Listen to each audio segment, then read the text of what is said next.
এগুলো যত রোগ আছে, যত সন্ধি স্থান। কথা বলেন যে মানে হ্যাঁ এটা হলো কিছু রোগী দেখছি আমি কিছু ভিক্ষা করি পায় যে হালি হালি ওয়ার্ক আমার এই কারণে হয়েছে না। হ্যাঁ হ্যাঁ দেখা গেলো এই বিভাগ মানে আমি একটু দেখিতে সার্ভাইকে হইলে এলকালিজম হয়। সমাজ যদি ইয়ে করে তো মনে হয় এটা হতো না কি সেটা তো হতো না, এটা ঠিক এটা আছে। হতো না, মানে এটার জন্য দুইটা সব টাকাটা আপনাকে রুগী করতে হবে, করে তারপর দুইটা একটা হলো ম্যানেজমেন্ট থাকতে হবে, ম্যানেজমেন্ট হলো তার ট্রাফিক। এখন তো ভালো হবে না তো না না, এখন আর ওদের চিন্তা করে লাভ নাই, ওটা যা গেছে গেছে। যাই হোক, এই ছিল মানে এখন নার্ভাস সিস্টেম আমরা যাব। নার্ভাস সিস্টেম, এই নার্ভাস সিস্টেম আসছে। এই নার্ভাস সিস্টেম সম্পর্কে আমাদের খুব মানে ভালো দখল রাখতে হবে, কারণ পুরো বডিটাই কিন্তু নার্ভ মানে স্নায়ুরা চালাচ্ছে। বুঝতে পারছেন যে এই কোন বডিতে, বডির কোন অংশে কিভাবে এই স্নায়ুতন্ত্রগুলো কাজ করতেছে। হ্যাঁ, এগুলো কিন্তু অ্যানাটমি আর ফিজিওলজি, এটা আমাদের খুবই জানা দরকার হোমিও ডাক্তার হিসাবে। ঠিক আছে, তো নার্ভাস সিস্টেমে এনারা বলছে যে মস্তিষ্ক এবং মেরুদণ্ডের স্নায়ুতে স্বাভাবিক প্রক্রিয়াগত ক্রিয়ার ব্যাঘাত হয়। তাহলে কোথায় হয়? মস্তিষ্ক এবং মেরুদণ্ডের স্নায়ুতে, মানে মস্তিষ্ক আর মেরুদণ্ড স্বাভাবিক কাজ করতে পারে না, তখন কি রোগ হবে না? মস্তিষ্ক যদি স্বাভাবিক কাজ করতে, মেরুদণ্ড যদি স্বাভাবিক কাজ করতে না পারে, তাহলে রোগ হবে। মস্তিষ্ক তো মেরুদণ্ডের সাথে অ্যাড করা আছে না, অ্যাড করা আছে না তখন। হ্যাঁ আচ্ছা, তারপরে ক্ষয়কারী রোগ হয়ে বা মানসিক আঘাতে, পক্ষাঘাত হলে ব্যবহার করে। মানসিক আঘাতে এবং ক্ষয়কারী রোগ, হ্যাঁ রোগ হয়ে পক্ষাঘাত যদি হয়, তাহলে আসলে বিষয়টা কি যে বাত এবং পক্ষাঘাতের শ্রেষ্ঠ মেডিসিন হচ্ছে আমাদের কোষ্টিকাম। কোষ্টিকাম, এই জন্য নরেন্দ্রনাথ বলছে 1 নম্বর পয়েন্ট যে একাঙ্গিন পক্ষাঘাত, বিশেষত দক্ষিণ দিকের বাত এবং পক্ষাঘাত। তাহলে দুইটা শর্ত, এক অঙ্গের পক্ষাঘাত হইতে হবে আর দক্ষিণ দিকের বাত অথবা পক্ষাঘাত। এটা হচ্ছে এটার 1 নম্বর পয়েন্ট, এবং এই মেডিসিন, এই কোষ্টিকাম হচ্ছে আর 1 নম্বর মেডিসিন। মানে ডান দিকের বাত বা ডান দিকের বাত বা পক্ষাঘাত যদি হয়। এখানে একটা সাইড আমি শেয়ার করি, এটা আমার জানা আছে, তারপরে প্রশ্ন করি দেখি আমি ভুল আছে। হাইপারিকাম গাছ, হাইপারিকাম দেখি যে আমরা সিলাই মাথা, মেরুদণ্ড এবং পা একটা প্রান্তিক ইন্দ্রিয়াল পার্ট, মানে এইটা পার্থক্য। এটাও স্নায়ুতন্ত্রের, হ্যাঁ স্নায়ু। এটা তো ইন্দ্রিয়াল পার্ট। আপনি যেটা বলছেন, হ্যাঁ হাইপারিকাম আপনার পেরিফেরালে ইনজুরিতে ভালো কাজ করে। ইনজুরিতে ভালো না, এটা উনি যে বলছে এটা ওটা স্নায়ুর একটা, মানে স্নায়ুতে আঘাতপ্রাপ্ত হয়, স্নায়ু তো এইদিকে বেশি থাকে, স্নায়ুগুলো, তাহলে ওটাও একটা স্নায়ুর একটা একুইট ডিজিজ। যদি স্নায়ুতন্ত্রের কোনো আঘাত লাগে, তার একটা একুইট ডিজিজ হাইপারিকাম। সেইটা মাথায় রাখলে আমাদের, এমনকি স্নায়ুতন্ত্র হাইপারিকামের আর একটা লক্ষণ আছে মানসিক। কোনো রোগী যদি মনে করে যে এই যে কাটা গেল আমার বোধহয় এখান থেকে কি হয়, কি রোগ হয়, টিটেনাস হবে মনে হয়, টিটেনাস, এই কথা যদি কোনো রোগী বলে, তাহলে তাকে 3-4 ডোজ হাইপারিকাম দাও। হাইপারিকাম তার এই মনের ধনুষ্টঙ্কার থেকেও তাকে রক্ষা করবে, তাহলে তার আর ধনুষ্টঙ্কার হবে না, ধনুষ্টঙ্কার আর হবে না। সাইল ভাই বলছে যে 2C মারতে হবে। যাই হোক,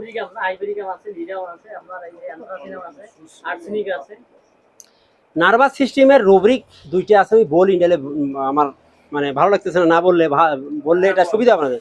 একটা মার্ফি থেকে বলছে ব্যাক মানে পিছনের অংশে, স্পাইনাল কর্ড মানে মেরুদণ্ড, কমপ্লেন্টস মানে মেরুদণ্ডের রোগে clinical paralysis, general weakness, paralytic. তাহলে কি হলো যে স্পাইনাল কর্ডে যে কোনো ধরনের রোগ, মানে যেমন প্যারালাইসিস, দুর্বলতা যদি কারো হয়, তাহলে মার্ফির রুব্রিক বলতেছে তাকে কোষ্টিকাম দাও। আর একটা হচ্ছে মার্ফির মাইন্ড অধ্যায় বলছে যে যাদের এই রকম স্পাইনাল কর্ডের কোনো সমস্যা, কোনো রোগ ব্যাধি, একটু আগে যেমন বললো কি রোগ বললেন, ওগুলো কথা আমার মনে থাকে না, নতুন রোগ বললেন, ওই যে ডিস্ক হয়ে যায়, ডিস্ক প্রোলাপস, হ্যাঁ ফ্রোজেন শোল্ডার, তাই নয়? তারপরে আপনি কি বলেন একটা রোগ sir, spondylitis, cervical spondylitis, lumber spondylitis. হ্যাঁ আচ্ছা, এই যে রোগগুলো, এগুলো সব কি মেরুদণ্ড বরাবর। তা সেই মেরুদণ্ড, এই রোগগুলো যার হবে, পরবর্তীতে মাইন্ড তার চেঞ্জ হয়ে যাবে। মাইন্ডে বলতেছে হোপলেসনেস ফিলিং, ডেসপেয়ার, এগুলো তার দেখা দেবে, হোপলেসনেস ফিলিংস আর ডেসপেয়ার। আমাদের এই কোষ্ঠিকামের একটা মাইন্ডের সবচেয়ে বড় লক্ষণ যে কোষ্ঠিকামের রুগী সবচাইতে দুশ্চিন্তা করে, ভয় পায় আর হতাশ হয়। কেন হয় জানেন? কোষ্ঠিকাম সকাল থেকে সন্ধ্যা পর্যন্ত খালি নিজেকে নিয়ে চিন্তা করে যে আমার যে রোগ হয়েছে, কে কি বুঝাওক আমি কিন্তু আর বাঁচতেছি না। মানুষ তো অনেক বুঝাচ্ছে আমার যে তোমার কিছু হয় নাই, কিন্তু আমার মন বলতেছে আত্মকেন্দ্রিক যে আমি বাঁচবো না। কেন? সে হচ্ছে পেসিমিস্টিক, মানে নেগেটিভ মাইন্ডেড, মানে এ কোনো জিনিসের শুধু খারাপ পাটটা চোখে দেখে, ভালো দিকটা দেখে না। অর্থাৎ সে কোনো আশা তার মধ্যে নাই, আশাহীন লোক, নিরাশা। এই জন্য তার মনে বিষণ্ণতা দেখা দেয়, বিষণ্ণ হয়, বিমর্ষ হয়, আমি বাঁচবো না, আসলে আমার যে রোগ হয়েছে আমি। এখন মনে করেন বাচ্চা গেছে বাইরে পরীক্ষা দিতে গেছে, তখন আসবে এই যে পরীক্ষা দিয়ে আসবে একটা সময়, সে জানেই, কিন্তু 12টা 12:30 সময় বাইরে ধরে বাড়িতে। প্যারালাইসিস কোথায় কোথায় হয় দেখেন, একটু আগে বলতেছি, তারপরে বলতেছি। মাথার এখানে একটা কথা, সিঙ্গেল পার্ট, হ্যাঁ, মাথার একটা রোগীর মানে লক্ষণ বাড়তেছেন সাইডিকা, ও sciatica, left side sciatica, common medicine কোষ্ঠিকা। আচ্ছা, হ্যাঁ, আচ্ছা হোক, রোগ আরো রোগ বাদ গেছে, বাদ যাওয়াটাই স্বাভাবিক। আপনারা কোনটা, আপনারা তো পড়তে হবে, বাড়ি যাবো। হ্যাঁ, না না সেটা ঠিক আছে, না না না অন্য কিছু না, সাইটিকা বাদ গেছে। লেফট, এটা তো আনকমন সিম্পটম, লেফট সাইডিকা। লেফট, আসলে শোনেন, সাইটিকা হচ্ছে লেফট সাইটিকা, সাইটিকা দিকে দিকে হোক, সাইটিকার 1 নম্বর ওষুধ হচ্ছে কোষ্ঠিকাম, কথাটা বুঝছেন? আর একটা কথা হচ্ছে, আর একটা হচ্ছে কোষ্ঠিকাম আমরা জানি ডান দিকের ওষুধ, এটা বেশিরভাগ ক্ষেত্রে, কিন্তু বাম দিকে কারো যদি প্যারালাইসিস হয়, তারপরেও যদি কোষ্ঠিকামের অন্যান্য সাইন সিমটম আমরা পাই, তারপর তাকে আমরা কোষ্ঠিকাম দিব। হ্যাঁ, না না ঠিক আছে, তাহলে বাম দিকে সাইটিকা, তারপরে মেরিগি রোগ হয়, এই কোষ্ঠিকামের মেরিগি রোগ তো চিনি আমরা, এপিলেপসি নাকি, এপিলেপসি, মির্গি রোগ হয়। আরো যদি কোনো কিছু বাদ যায়, এই হাকিম স্যার পিছনে আছেন, কোনো রোগ যদি বাদ যায় একটু বলেন। রোগের অভাব নেই, হ্যাঁ। তো শোনেন, সিঙ্গেল পার্টে প্যারালাইসিস কোথায় কোথায় হয়? সিঙ্গেল পার্টে হয়, ভোকাল অর্গান মানে ষড়যন্ত্রে হয়, টাং, এই যে জিহ্বায় হয়, আর কথা জোড়া জোড়া যায়। দেখেন ব্রেন স্ট্রোক করলে রুগী কথা বলতে পারে না, সিবিএ যেটা বলে, সেরিব্রো কি ভাস্কুলার অ্যাক্সিডেন্ট, মানে ব্রেন স্ট্রোক হলে রুগীর জবান বন্ধ হয়ে যায়, অথবা কথা স্পষ্ট বোঝা যায় না, জিভ বা ইয়া হয়ে যায়। আইলিডস মানে চোখের ঢাকনা, ওই উপরে পাতা পড়ে যায়, টোসিস যাকে বলে। ফেস, বেল পালসি, মুখ বাঁকা হয়ে যায়, আপনার লক্ষ্য করছেন মুখ বাঁকা হয়ে যায়। এক্সট্রিমিটিস, হাত পা পড়ে যায়। ব্লাডারে ব্লাডার হয়, মূত্রকোষে ব্লাডার ইয়া হওয়ার কারণে, হ্যাঁ, কারণে অসাড়ে প্রস্রাব করে। তারপরে আছে এবং ডান দিকে, এর কাজ হচ্ছে সবসময় ডান দিকে।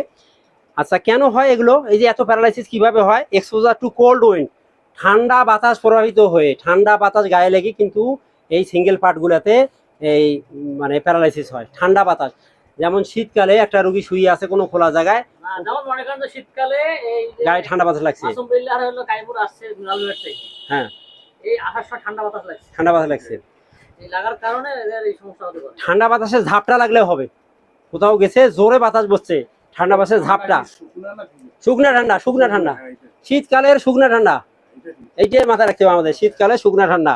এখন ওইটা হতে পারে কি, হ্যাঁ, এখন হইতে পারে ঠান্ডা লাগলে হবে, যেমন গোসল করলে হবে ঠান্ডা লাগলে।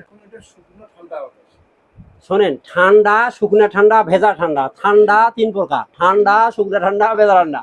ঠান্ডা মানে কমন ঠান্ডা, শীতকালেও ঠান্ডা লাগতে পারে, গরমকালেও ঠান্ডা লাগতে পারে, তাই না বিষয়টা?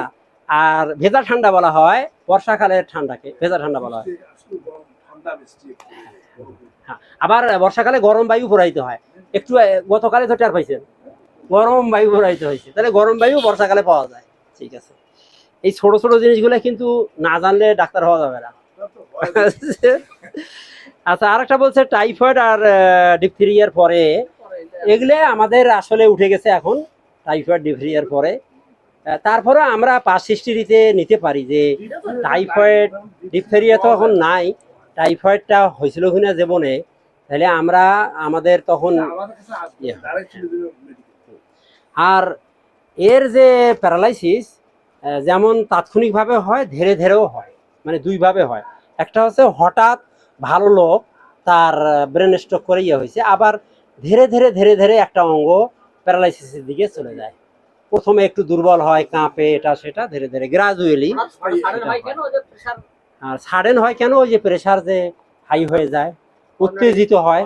এর আগে তো বলছি যে কি কি কারণে হয়, বলছি না একবার, শুরুতেই বলছি, অনেক জয় আনন্দ থেকে হয়, অনেক দুঃখ বেদনা থেকে হয়, বুঝতে পারছেন? কেন জয় থেকে হয় কেন? এখন যখন সে আনন্দিত হয় তার কি রক্ত সঞ্চালন কি বেশি হয়? রক্ত সঞ্চালন বেশি হয়, তখন একই কাহিনী হয়। একই কাহিনী হয়। এবার আমরা স্কিনে যাব, স্কিন বা চামড়ায় যাব।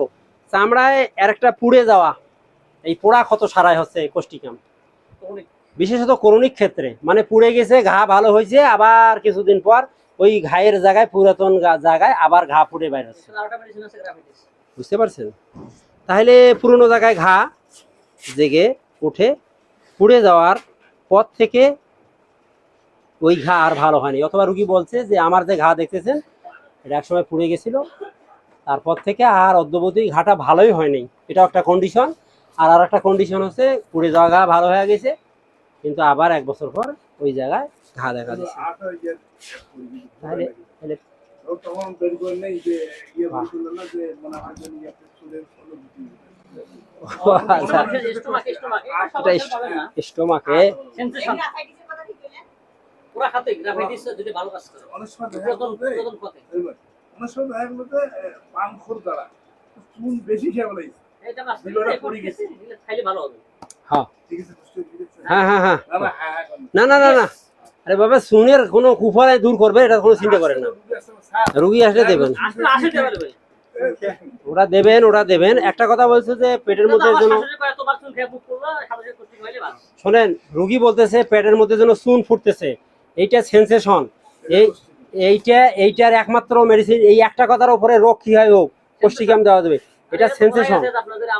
সেন্সেশন, হ্যাঁ, লোকেশন সেন্সেশন, নর্মালিটিস কনকমিনেন্ট লাইম বয়েলিং, মানে এটা সেন্সেশনটা হচ্ছে এই, এটা মারফির ইয়াতে পাবেন, মারফির পাবেন চ্যাপ্টারে, অ্যাবডোমেন পাবেন, অ্যাবডোমেনে lime,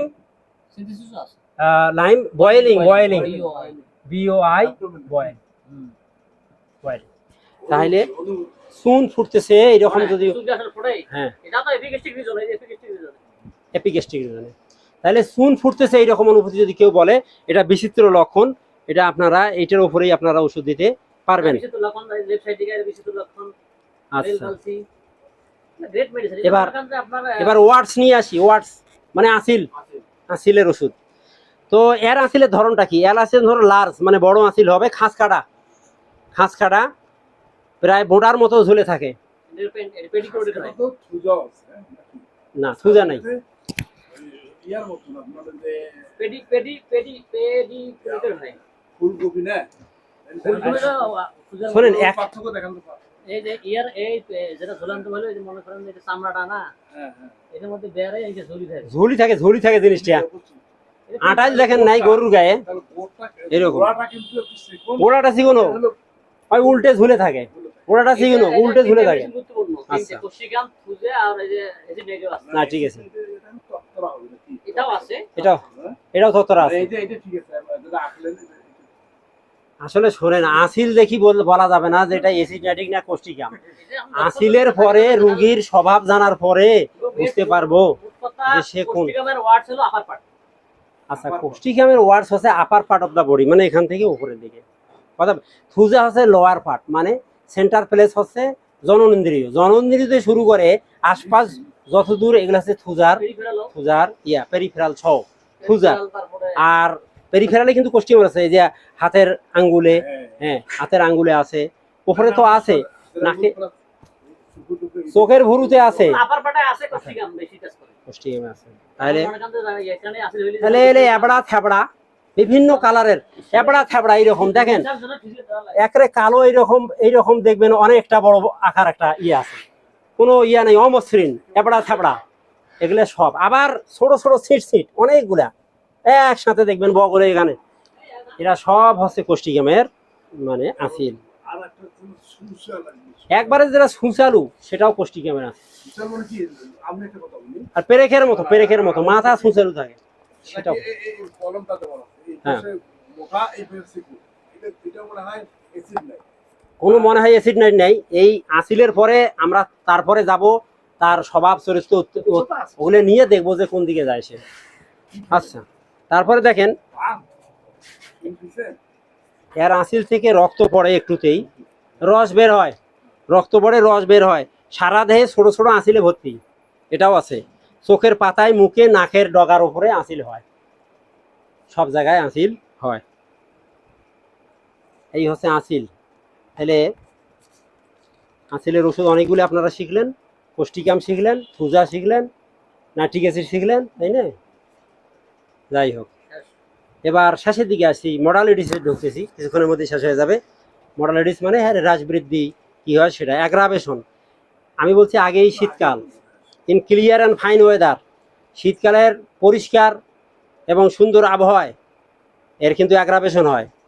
coming from open air into a warm room, বাইরের খোলা বাতাস থেকে কেউ যদি গরম ঘরে প্রবেশ করে তাহলে তার রোগ বাড়ে, এইটা ব্রাইনিয়ার লক্ষণও আছে। বাইরের স্বাভাবিক পরিবেশ থেকে গরম ঘরে কেউ যদি ঢোকে, গরম লেগে যদি অসুস্থ হয় তাহলে। আর কোল্ড এয়ার মানে ঠান্ডা বাতাসেও কিন্তু রোগ বাড়ে, specially draft of cold air, ঠান্ডা বাতাসে ঝাপটায়, বিশেষ করে ঠান্ডা বাতাসে ঝাপটা লাগলে রোগ বাড়ে। অন বিকামিং কোল্ড, ঠান্ডা লেগে রোগ বাড়ে, যে কোনো ওয়েট ঠান্ডা লাগে। ফ্রম গেটিং ওয়েট, ভিজে, পানিতে ভিজে, অর বাথিং, পানিতে ভিজে মানে বৃষ্টি পানিতে ভিজে, অথবা বাথিং, গোসল করে, অর্থাৎ যে কোনো উপায়ে যদি ঠান্ডা লাগে তাহলে এর অ্যাগ্রাভেশন হবে। কথা বুঝছেন? এবার অ্যামেল কী হবে? অ্যামিলিয়েশন, বর্ষাকালে amelioration in damp and wet weather. বর্ষাকালে ওয়েদার ড্যাম থাকে না, ড্যাম থাকে, এবং ওয়েট ওয়েদার, ভিজা ওয়েদারে। হ্যাঁ, আর গরম বাতাসে, ওয়ার্ম এয়ার, গরম বাতাসে মানে সে গরম বা অ্যামেল হয়, কুপোষণ হয় গরম বাতাসে, গরম বাতাসে কুপোষণ হয়। লক্ষণ দেখা গেছে যে সে হলো উভয়গত। তাহলে কাতরতার দিকে যদি বলি তাহলে এর মধ্যে আছে সোরা, সিভিলিস, মানে সাইকোটিক, সবগুলো আছে। এটাকে টিউবারকুলার মানে মেডিসিন বলা হয়, বুঝতে পারছেন? এটা একটা টিউবারকুলার, সবগুলো এর ভেতরে আছে। তারপরে এটা সিলি পেশেন্ট, আমাদের কোষ্টিকাম একটা সিলি পেশেন্ট, হ্যাঁ এটা মনে রাখতে হবে। রিলেশন আছে কমপ্লিমেন্টারি, মানে পরিপূরক মেডিসিন, কার্বোভেজ এবং পেট্রোলিয়াম। তাহলে কার্বোভেজ এবং পেট্রোলিয়াম হচ্ছে আর পরিপূরক মেডিসিন। এর শত্রু হচ্ছে ফসফরাস, অ্যাসিডিক অ্যাসিড এবং কফিয়া ক্রুডাম। শত্রু ফসফরাস, অ্যাসিডিক অ্যাসিড আর কফিয়া, এইটা আগে পরে দেওয়া যাবে না, ব্যবহার করা যাবে না। না, এটা বিভিন্ন জায়গায় বলছে, কিন্তু সবসময় ফসফরাসের কথা বলছে, কিন্তু এখন দেখা গেছে যে এটার কোনো ডকুমেন্ট আছে, কোনো পাওয়া যায় নাই। কোনো ইয়ে নাই, অত মানে এখন যদি আপনার ফসফরাস পুষ্টির উপর ফসফরাসের রোগীর লক্ষণ আসে, তখন আপনি কি করবেন? আসলে বিষয়টা হলো, যেহেতু মহামতিরা মনে করেন যে বড় বড় লেখকেরা, অ্যালেন বলেন, ক্যান বলেন, তারা যেহেতু এগুলো বলে গেছে, এগুলোকে একটু আমরা মানে হ্যাঁ ওই না, এটা প্রয়োজনে প্রয়োজনে প্রয়োজনে মাঝখানে একটা হিল্লা বিয়ে দিয়ে তারপরে আবার মনে করেন ঔষধে চলে গেলেন। আমি এটাকে মানে সুযোগ আছে কি নাই ভাই বলেন? আছে, আছে। আছে তো। শুনেন, হ্যাঁ, এটা বিষয়ে তো আমি যখন রবীন্দ্র স্যার তো বিষয়টা নিয়ে বিতর্ক সবার কাছে, রবীন্দ্র স্যার অনেকে দেখছে যে ওষুধ মানে পুষ্টিকর উপর ফসফরাস, আমিও এটা আবার দেখছি যে সব দিলে কি হয়, অ্যাগ্রাভেশন হয় কিনা, তা কোনো হয়নি। আচ্ছা হোক, আমরা বড় ডাক্তার না, মানে আমাদের কথা হচ্ছে যদি এরকম কোনো কেস আসে, হ্যাঁ, মাঝখানে আমরা হ্যাঁ, এই এটা আমরা তো আমি বইয়ে পাইছি, আমি পাইলে আমিও লিখি, হ্যাঁ, কিন্তু আসলে আমি কি প্রমাণ করছি? সেটা। এই জন্য আপনার আমাদেরকে নীলমণি করে বই করতে হবে বেশি। যেমন মনে হয় এপিস মিলার লাস্ট যেমন আপনার রবীন্দ্র আপনার এই যে ওষুধ পরিচয় তো উনি অনেক মেধা সম্পন্ন লোক, কিন্তু সে বাস্তবতার সাথে দূরে আছে। আর নীলমণি ঘটক কিন্তু বাস্তবতার সাথে। এখন শেষ কথা যেটা, সেটা হচ্ছে এই কোষ্টিকাম অ্যান্টিডোটস করে প্যারালাইসিস ফ্রম লেট পয়জনিং, মানে ওই যে মানে সীসা, যাদের মধ্যে লেড মানে সীসা আর কি, একটা একটা ধাতব একটা কেমিক্যাল সীসা। যদি তারা কাজ করে, এখন শুধু লেদে নয়, এই সীসাটা এখন বিভিন্ন খাবার দাবারের মাধ্যমে, পরিবেশের মাধ্যমে আমাদের দেহে প্রবেশ করতেছে। সীসা যদি কারো দেহে অতিরিক্ত প্রবেশ করে তাহলে তার কিন্তু প্যারালাইসিস হবে, আলটিমেটলি রেজাল্ট তার প্যারালাইসিস হবে। এখন এই জন্য সিরিয়াস তো তো এই জন্য এখন প্যারালাইসিস রোগী এত বেশি কেন? এখন ঢাকা শহরে বস্তির শিশুদের মানে এই সীসা পরীক্ষা করতে যায়, দেখে যে সবার দেহে মাত্রা অতিরিক্ত সীসা পাওয়া গেছে। তার মানে যার কারণে এখন ওই প্যারালাইসিসের রোগী বেশি দেখা যাচ্ছে। তো এনারা বলছে যে এই সীসার যে কুফল, এটা নষ্ট করতে পারে আমাদের কোষ্টিকাম, সীসার কুফল। আর আরেকটা মার্কারি এবং সালফার ব্যবহার হয় স্কেবিসে, মানে চুলকানিতে চর্মরোগে ব্যাপক মার্কারি এবং সালফার ব্যবহৃত হয়। অতিরিক্ত মার্কারি এবং সালফার যদি কারো শরীরে জমা হয় তারও কুফল নষ্ট করতে পারে এই কোষ্ঠিকাম। হ্যাঁ, এসি ওটা পরের হিসাব, ওটা ফিরে একসাথে দিলে এটা মানে পেঁচ লাগিয়ে যাবে, কথা বুঝছেন? তো তাহলে আমরা দেখতেছি যে সীসার কুফল নষ্ট করে, আর সালফার এবং মার্কারি বা মার্কসল এটার অতি ব্যবহারের যে কুফল সে হ্যাঁ হ্যাঁ হ্যাঁ হ্যাঁ হ্যাঁ হ্যাঁ হ্যাঁ সেটাই সেটাই কোষ্ঠিকাম দিয়ে সেটি করা যাবে। তাহলে মোটামুটি যদি আমরা কোষ্ঠিকাম সম্পর্কে এতক্ষণ যা আলোচনা হলো যে কোষ্ঠিকাম, এখন আপনারা বাড়িতে যে আবার এই বইটা ভালোভাবে পড়বেন। সংক্ষেপে কোষ্ঠিকাম ধরার রাস্তা কি সংক্ষেপে সেটা মানে 30 সেকেন্ড বলি। সারসেও হচ্ছে কি যে কোষ্ঠিকামের হচ্ছে এরা হচ্ছে ইরিটেবল টেম্পারমেন্ট, এদের রাগ বেশি, এরা সিলি পেশেন্ট, এরা ঠান্ডা সহ্য করতে পারে না।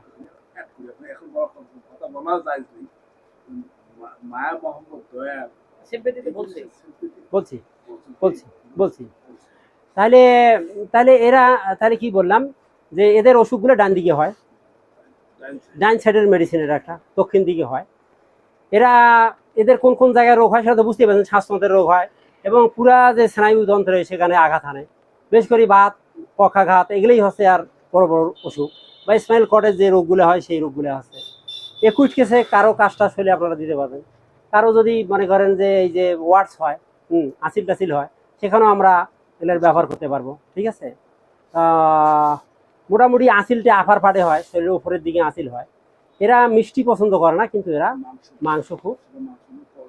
মাংস খুব পছন্দ করে। এরা রেস্টলেসনেস অ্যাট নাইট, অর্থাৎ রাত্রিতে এদের স্লিপ লেট অ্যান্ড লাইট, দেরিতে, মানে শুইলে কমপক্ষে 2-2.5 ঘন্টা পরে ঘুম ধরে। জিজ্ঞেস করি 2-2.5 ঘন্টা ঘুমান না, কি করেন? বলে ভালোই লাগে না, এদিক ওদিক সেদিক করি 2-2.5 ঘন্টা। তারপরে কি করেন? টেনশন করি, অনেকে বলে টেনশন করি। তারপরে ঘুম হইলে 2-3 ঘন্টা ঘুমার পরে আবার এই মানে ভোর রাতের পরে আবার জাগে যাই, মানে শেষে ঘুম হয় কিন্তু তার আগে আর ঘুম হয় না। স্লিপ লেট অ্যান্ড লাইট হালকা ঘুম হয়, বুঝতে পারছেন? তাহলে তার ঘুমের অস্থিরতা, হ্যাঁ অস্থির ঘুম না, মানে ঘুম কম পারে কিন্তু ঘুমের আগে অস্থিরতার কারণে ঘুমাইতে পারে না, কথা বুঝছেন? আর এদের মল ত্যাগে এই সমস্যাটা আছে, মানে না দাঁড়াইলে এদের মল ত্যাগ হয় না। আর মানসিক সাইডটা আপনারা লক্ষ্য করবেন যে সেখানে প্রচুর আতঙ্কগ্রস্ত এই রোগী, রোগ নিয়ে বেশ করে হ্যাঁ আমি মনে হয় ভালো হব না, হ্যাঁ মারা যাব। তো ফেয়ার বলি, অ্যাংজাইটি বলি, ডিসপেয়ার বলি, হতাশা নিরাশা, এই জিনিসগুলো এই রোগীর মধ্যে ব্যাপক কাজ করে। হ্যাঁ, তো এই ছিল মোটামুটি মানে কোষ্ঠিকামের সারসংক্ষেপ। ও ওগুলো আছে কিন্তু ওগুলো আজকে মানে দিলে শেয়ার করি কোষ্ঠিকামে। ঠিক আছে, আসসালামু আলাইকুম। এটা শুধু কোষ্ঠিকাম না, এনি মেডিসিন। আপনার মনে করেন আমাদেরকে বেশি জানতে হবে কোনটা, প্রত্যেকটা মেডিসিন। না না পানি আছে আমার ওইখানে পরে। হ্যাঁ এনি মেডিসিন, এই নেন এই মেডিসিনের যে কোনো মেডিসিন আমাদের মেইন হলো uncommon, peculiar, mental general, physical general সিমটমগুলো আগে বুঝতে হবে। যদি 40টা থাকে, মনে করেন আপনার এই কোষ্ঠিকামের এই বোঝেন ভালো করিয়ে,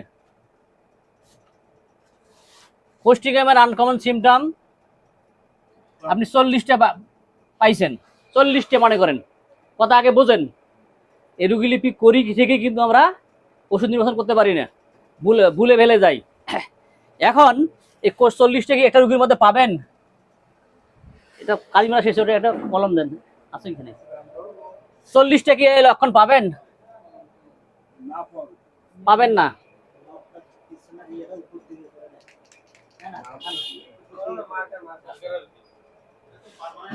মারবেন না, ওটা না, ভেতরে ওই যে আছে দেখেন, উপর দেখা যাওয়া আছে। আচ্ছা হোক, এটা বোঝেন আগে, এটা বোঝেন। মনে করেন আপনি একটা রুগীলিপি করার পর একটা পাইলেন সিম্পেথি,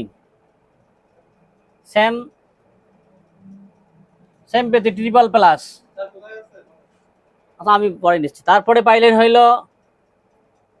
ডিজায়ার হইল মিট, তারপরে পাইলেন হইল রেসলেস লেস, ইয়ের সাথে পাইলেন কি অ্যাংজাইটি পাইলেন। আর কোনো ওষুধের কোনো লক্ষণ পাচ্ছেন না।